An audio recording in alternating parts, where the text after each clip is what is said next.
Ang mga aralin sa video na ito ay una, alamin natin at unawain ano nga ba ang editorial. Ikalawa, ano-ano ang uri at bahagi ng editorial. Ikatlo, ano nga ba ang katangian ng editorial? At ang panghuli, mga dapat tandaan sa pagsulat ng editorial.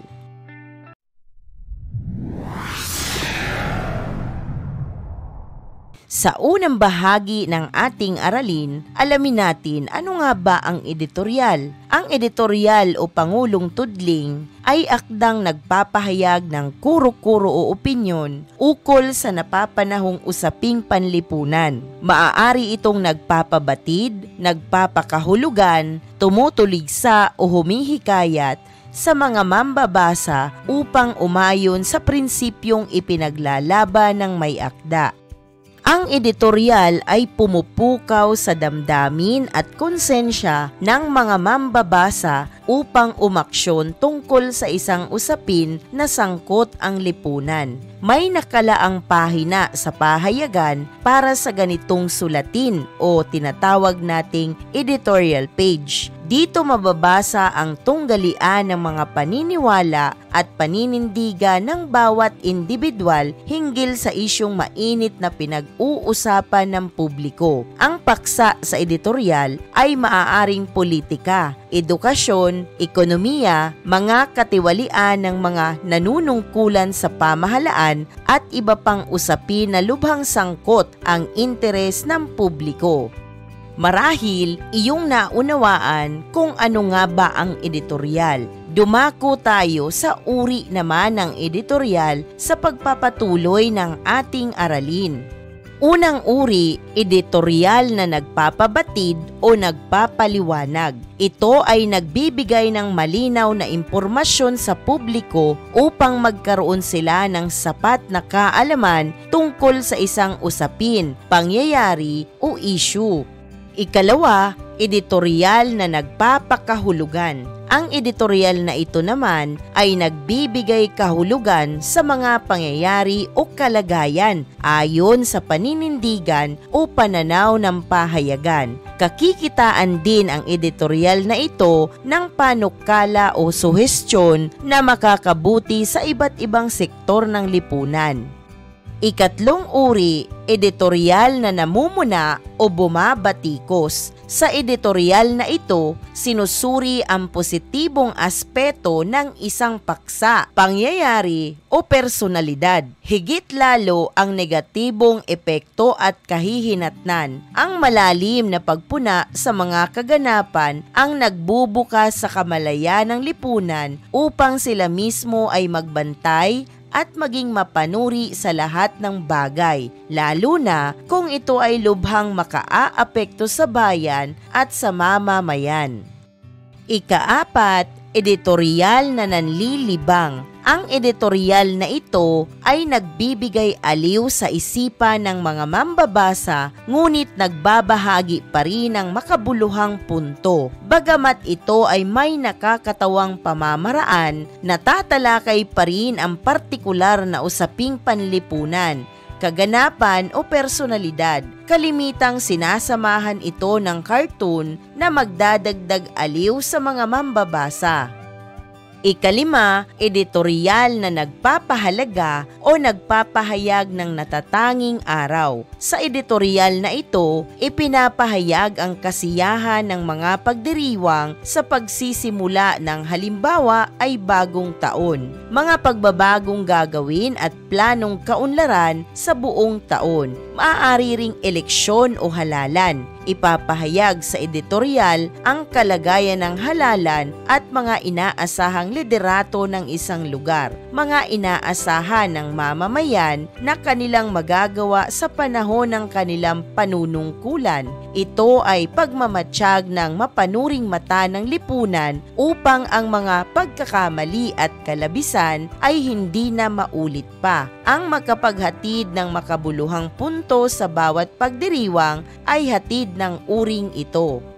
Ika-6, editorial na nanghihikayat. Sa editorial na ito, sinisikap na makumbinsi at maipakita sa mga mambabasa kung alin o sino ang dapat suportahan. Sumasagot ito sa lahat ng mga batikos o puna bilang paraan ng pagpapaliwanag at paglilinaw. Ang manindigan sa pinapanigan ng anumang usapin, isyu o maaaring makadagdag upang makumbinsi ang mga mambabasa.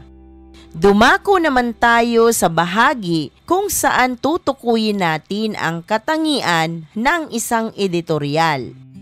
Unang katangian, kawili-wili. Anumang akda, kailangang mapukaw ang interes ng mambabasa sa unang bahagi pa lamang. Malinaw na ipahayag ang pagtalakay sa usapin kung saan makakaugnay sa kaganapan ang bawat mambabasa. Ikalawa, malinaw. Malinaw at mabisang pangangatwiran upang makumbinsi at sumang-ayon ang mambabasa ayon sa pinaninindigang prinsipyo ng pahayagan ukol sa isyu o pangyayari.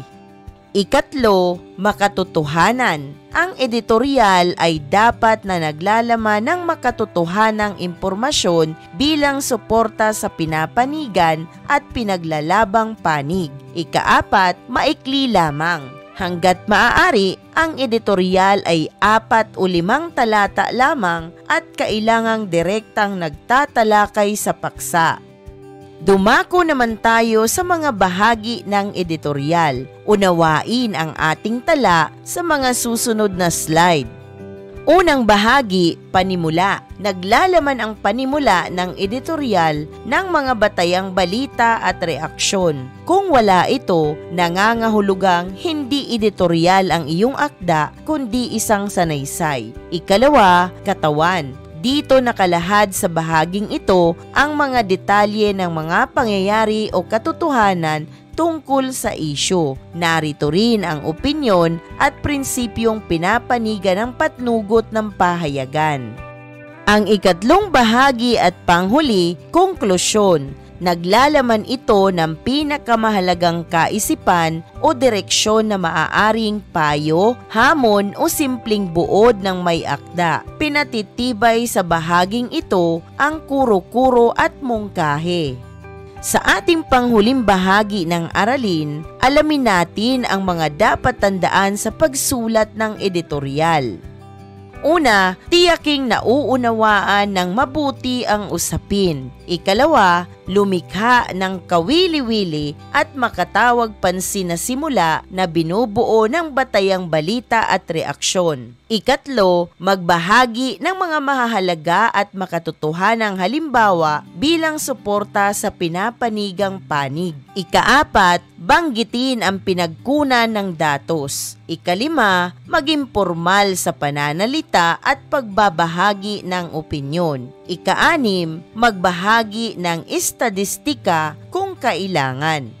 Ika-7, simulan sa pinakamahalagang argumento kung magbabahagi nito. Ika-8, huwag mangaral o magsermon sa akda. Ika-9, huwag isulat sa unang panauhan dahil may kumakatawan pa sa loob ng patnugutan.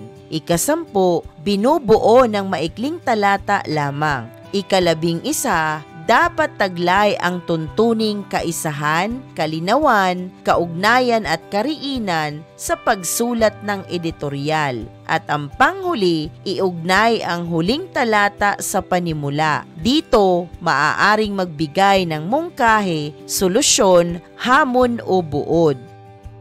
Isang mahalagang aralin muli ang iyong napanood. Maraming salamat sa panonood sa channel na Aralin sa Filipino. Huwag mag-atubiling mag-comment ng inyong tanong, suggestions o paglilinaw ukol sa aralin.